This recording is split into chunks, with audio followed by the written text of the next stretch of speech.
Morning, everyone. Hope everybody's had a good week of cold, hot, cold. Hope it stays pretty warm consistently now. Did you make the announcement about the Easter? Yeah, we're having our Easter meal on April 10th. And so try to bring all the kiddos you can. We're going to have an Easter egg hunt afterwards. And bring the guests or whoever can. And we're going to be plenty of food. I think we're going to cook a ham. And so that way all we have to bring is the sides and stuff like that. So it'll be easy to cook. And so April 10th. And today I'm going to be reading something I'm sure everybody's heard. It's not directly out of the Bible, but I think it has a lot to do with it. But I will read out of the Bible when I get through what I read. It's going to be in Revelations chapter 3. But what I'm reading is, like I say, something that was broadcast, and I'll tell you the details to it after I get through it. Like I say, I wrote this down word for word. I normally don't do this, but this is not my, this is, I'm reading because this will be pretty relevant. Okay, anyway, here we go. If I were the devil, if I was the prince of darkness, I want to engulf the world in darkness. And 1/3 of it, its real estate, and 4/5 of its population. I wouldn't be happy till I seize the rarest apple on the tree, that is thee. So I'd go about it necessary to take over the United States, separate the churches with the company of whispers, with the wisdom of a serpent, as I whispered to, like I did with Eve, to do so as you please. So you convinced everybody that the Bible is a myth and that man created God instead of the other way around. Now, whisper that bad is good, and what is good is just square. To the old, I would get them to pray after Our Father who art in Washington. Then I'd get organized educators, the authors, to make lurid literature exciting. So anything would seem dull and uninteresting. I threatened TV with dirtier movies, and vice versa. I peddled novelty to whom I could. I tranquilized the rest with pills. If I were the devil, I'd have families at war with themselves, and the churches at war with themselves, and the nations at war with themselves as well, till each one was consumed and promised higher ratings. And with the news, I promised them higher ratings with peddling false information. I fanned the flame on the media. If I was the devil, I'm trying to read my own handwriting here. I had to write it really fast because there's a lot to write down.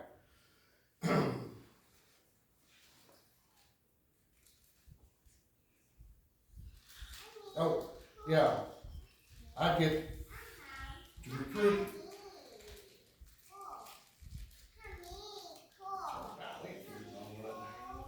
I'd neglect the discipline emotionally and let them run wild until before you know it, they had the mental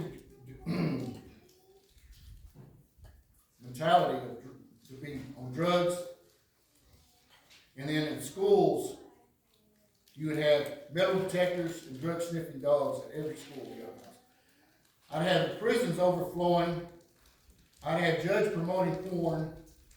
Then I could get God removed from the courthouse, then from the schools, then from the House of Congress.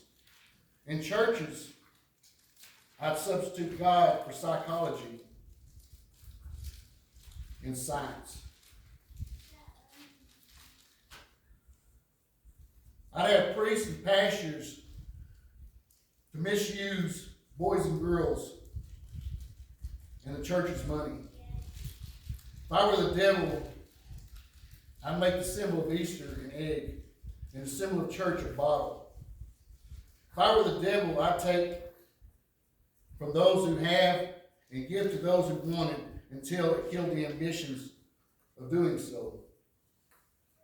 What I'd do, I'd bet getting whole states to legislate, legalize gambling as a way to get rich.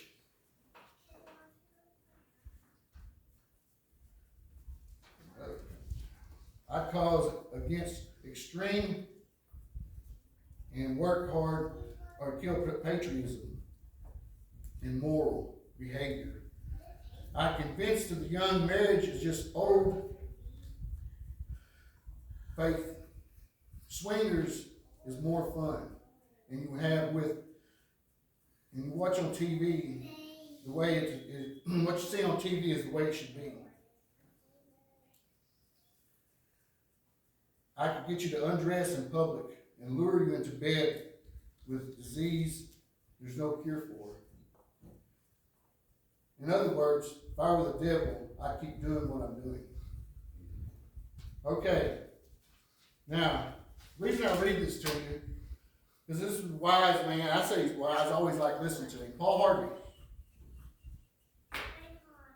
He read this in 1964. And how's that relevant today? I mean, you see it. All this stuff that they talk about. Bibles being taken out of schools. You know, they want to take Bibles out of schools. But when do they want to give you a Bible? When you're in prison, when you're in jail. You did wrong, so hey, here, read this, man. This will get you back on track. That's like putting the cart in front of the horse. You know, it don't make sense why they would do stuff like that, but they do. Like I say, 1964, talking about to separate the churches with whispers. How's that work? Yeah. Growing up, there used to not be a whole lot of churches. And I can tell you nowadays, is we can name several churches that's been split up by whispers. Amen. Here ain't one. You know how many people across the United States has been that way? I said this before, but a great military strategist named Napoleon Bonaparte, he said the best way to conquer a big army is to divide it into smaller armies. Amen. And that's what's working nowadays. See all these churches that are struggling to fill their pews because they've been divided from other churches. You don't want to go to that church. He's so-and-so. You know, they just pick, and that's whispers people still do today. Nations against nations. You know why nations can't get along with nations? Because there's greed. There's a whisper in the ear, promise of something better. We see that right now on the news with the Russia attacking Ukraine. You know, how big is Russia? I mean, it's massive, but yet they need more land. I'm not going to get on politics. Don't get me wrong. But we see this in the news and how it affects us in our daily lives. Right here, I will tranquilize the rest with pills. You know, you can't even go to a regular doctor nowadays for pain pills. You know, if you go and you have a broke shoulder or a broke collarbone or something, you go to the doctor, they're going to give you Tylenol 3. Why? Because everybody wanted tranquility. They wanted to be knocked out, zoned out. So they started going to all these doctors, flooding the market to get pills so they don't have to be themselves. They can take a handful of pills and be somebody different. Which, don't get me wrong, pills are fine if they're given to you in the proper dose. I where he come over my house and this is the way I'd see the top of his head just laying there. He'd wake up. I said, Dad, you all right? Yeah, I'm good. Taking too much medication? No, I'm taking what the doctor gave me. Really? The doctor gave you enough pills to knock you out, huh? That's the way he wants you driving and being functional in life? And that's the way he thought life was supposed to be, just relaxing, just not living life. That's not the life I want to live. The life I want to live is full of joy, visiting people, talking to one another, texting back and forth. Celebrating my life with other people, and vice versa. Having them share. I'm sure I had a 53-minute conversation with my brother last night. I ain't talked to him in a while, and I enjoyed it. I enjoyed sitting there talking to him. Talk about old stories about my uncles and stuff, going coon hunting and everything. And and it's like, stuff like that. That's what God wants us to do, is share our lives with each other. Good experiences, because this lifetime there's so much bad. We have to have good. We need good in our life. Because if not, we just have bad. And that's not a good life. God don't want that. He don't, and right here, it's talking about with the prisons overflowing. Is that true today? Yes. Yeah. They can't build enough prisons to keep people in. And why? Because they've taken Bibles and beliefs away from people that God is the answer. That's like I said back over here, where it's talking about when taking science,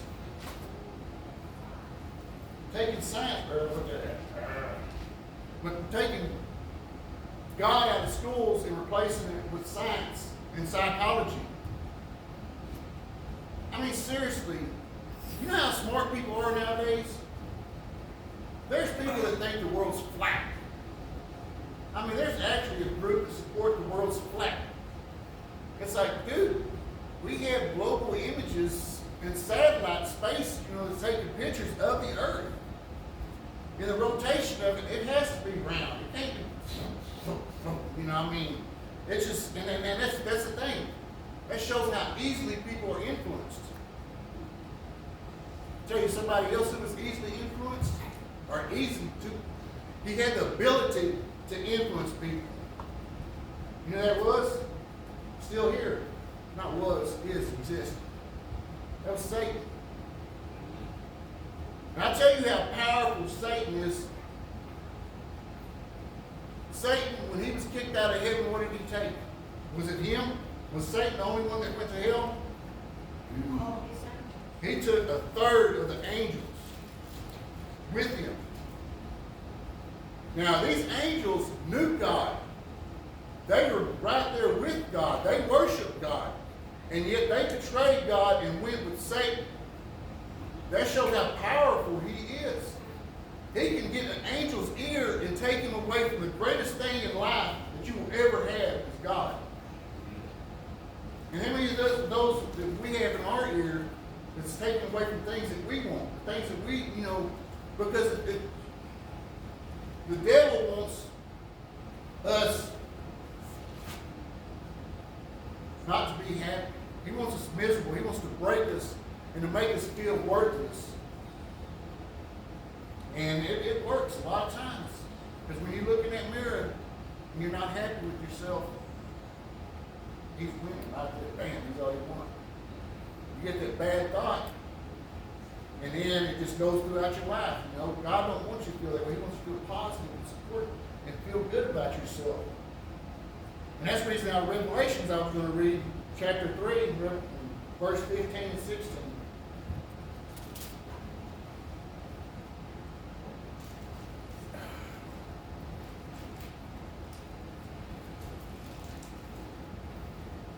Let me jump over here to right at the top. We started at chapter 14. So these are the words of the Amen. And faithful and true and witness, the rulers of God's creation. I know your deeds. I know you are neither cold nor hot. I wish you were either one or the other. So because you are lukewarm, neither hot or cold, I'm about to spit you out of my mouth. And that's where we need to be at. We need to be on fire for God, or just start playing B. You know, and like I say, I see people all the time. They come to church, they want to worship God, they walk out that door, and you see them out in the street acting a fool. You see them on Facebook talking bad about another person, getting in a chat room that has nothing to do with them, and commenting on stuff that has nothing to do with trying to bring somebody else down. I call that cold. What do y'all call it? Because how many hours are there in a week? Quite a few. And how many of them you devote to God? How many of them you say, you know, like I said, 1964. That was 7 years before I was born. That's a long time ago. And yet, it's still true today. Because what was the last part on there? In other words, if I were the devil, I'd keep doing what he's doing. Because it's working. I mean, and I don't want to see people be miserable in life. You know, I see people and they think they had a little bit more money, they had more, you know, a prettier life, they had a fancier